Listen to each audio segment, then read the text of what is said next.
Hey everyone, Kyle here. Today we're going to be looking at Rocket League settings for 2026. These settings are going to be based off of what pros like Zen, Firstkiller, M0nkey M00n, Atomic, any of the top pros we have today, what they all use in a general sense. First thing we're going to look at is gameplay. Starting with gameplay, we can turn crossplay on. This will allow more people in the matchmaking pool. It'll shorten your wait times. Next, we'll set input buffer to STS. This allows for a better feel for controls. This gives the smoothest online experience and it mirrors LAN input timing about as close as you can get. We'll show competitive ranks all. We're also going to force default team colors. This will keep orange team orange and blue team blue on the field. You can see we have a blue side and an orange side. So in the game, if there are custom team colors, those won't be blue and orange, they'll be whatever the club color is. So we just want to make sure that we have a consistent representation of the game, and that includes how teams are represented. Next, we'll look at the camera. First step is to turn camera shake off. There's many reasons for this, but it all boils down to how accurate you can be when you're making plays on the ball. If the camera is shaking, it just is a little bit harder for your mind to deal with, so having that off makes the game more consistent and more predictable for your brain. We're going to set field of view slider all the way up to 110. This gives us the widest possible view of the field. It allows you to see things like boost, your teammates, the other players. It allows you to make better gameplay decisions. We're going to set distance at 270, height at 100, and angle at -3. These are good aerial settings, especially angle of -3. Next, we're going to have stiffness at 0.35, swivel speed at 4, and transition speed at 1. Stiffness controls how fluid the camera is behind the car as you're moving, so we'll see what 0.35 looks like. You can see it's pretty good, especially when I drift. Let's see when I go supersonic. Camera's a little far. That's fine. This is kind of what you want. Oops. When we go supersonic, camera sort of slowly drifts away, and when we turn, the camera's pretty locked onto my car.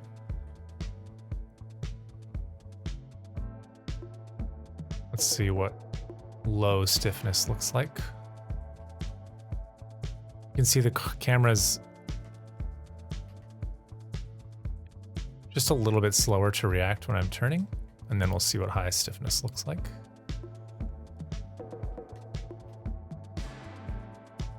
This is just locked on, dead locked on with my car. So, and it's also a little bit closer. It's not, the camera's not really moving at all behind the car. It's not accounting for speed differences, or it barely is. We do want that gap between the camera and the car to form. As the car goes faster, it actually pulls away. You want this because you need to react to what's going on, and having a bit more time, having a bit wider field of view is going to make it easier to see what's going on the field. Transition speed is how quickly the camera snaps to ball cam or car cam. This is the 1.0 setting. This is what we want, setting of 1. We'll look at, let's see what 2, the max we can have. 2 is instant. So we want, the reason we want 1 is because we can actually collect information as the camera is swiveling, so it prevents us from needing to move our stick. It's just an easy way where we can get a glimpse about what's going on the field. For controls, we want steering and aerial sensitivity to be 1.6. Controller dead zone is 0.05. Any lower than this and subtle stick drift nuances will be picked up by the game. We don't want that. This filters those out. As you get more stick drift on your controller, you would start bumping this up so that it stops messing with you, but 0.05 is about as low as you want to go. Dodge dead zone we want at 0.7. This allows us to avoid having accidental backflips, so when we fast aerial, if we have dodge dead zone lower, let's say we'll turn it all the way down, it's going to make it harder to get fast aerials going on. Here, we got one there. Let's see, so it'll look, fast aerials will start to look, okay, I've done them too much. We'll do more backflips when we're doing fast aerials, for example. If dodge dead zone isn't low, it'll be harder to do shots simply because we'll have to be really conscious of not accidentally dodging. So for dodge dead zone, we'll turn it to 0.7. And you can tweak these as you want, but this shouldn't mess with you too much. Controller vibration is going to be disabled here. We don't want a bunch of extra information coming in. You can add it into taste, however, most people have it off. It's just additional distraction and it'll chew your battery up. We'll look at bindings next. So let's move boost to the right bumper. This frees up your thumb so you can do boost and other activities. Some people will have boost on a different button, but they'll have to use their thumb to hit 2 buttons. With boost on the top right bumper, boost on the right bumper, we'll be able to easily have multiple inputs going on. It allows your thumb to do something completely different and you don't have to fat finger. Power slide and air roll can be on left bumper. Some people will use directional air roll here. I prefer to have free air roll on this, but some pros will have a directional air roll on left bumper. You can also have free air roll here.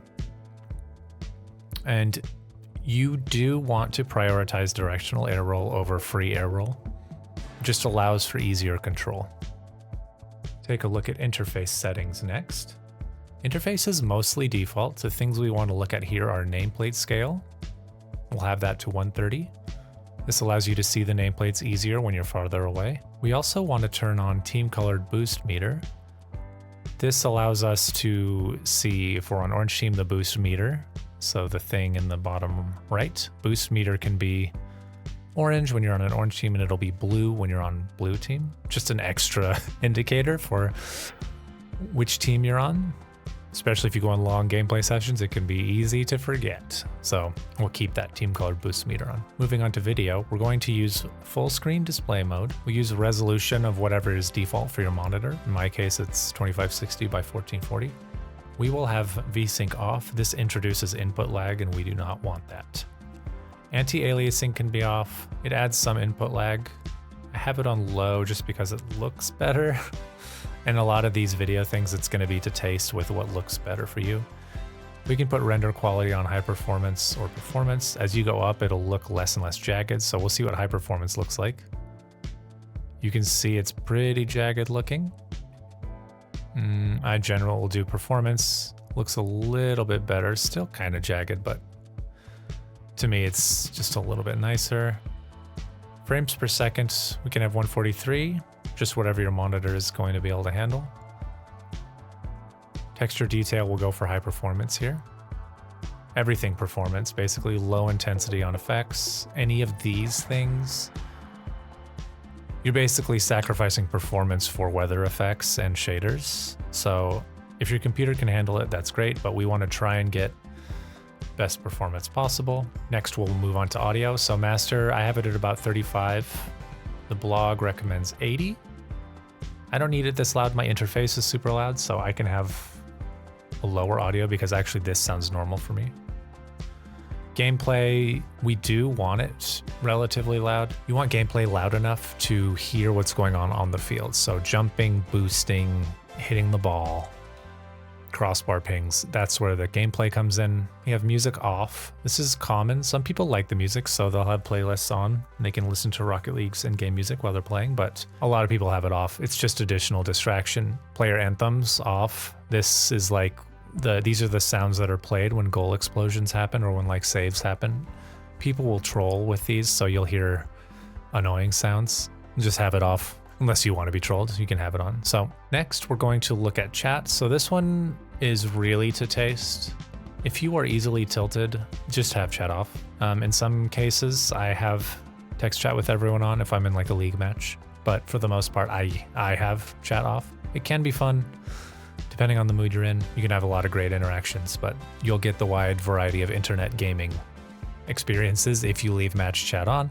So just change that to taste. I generally have it off just because it's just easier for a lot of the time. This has been an overview of the controls in Rocket League.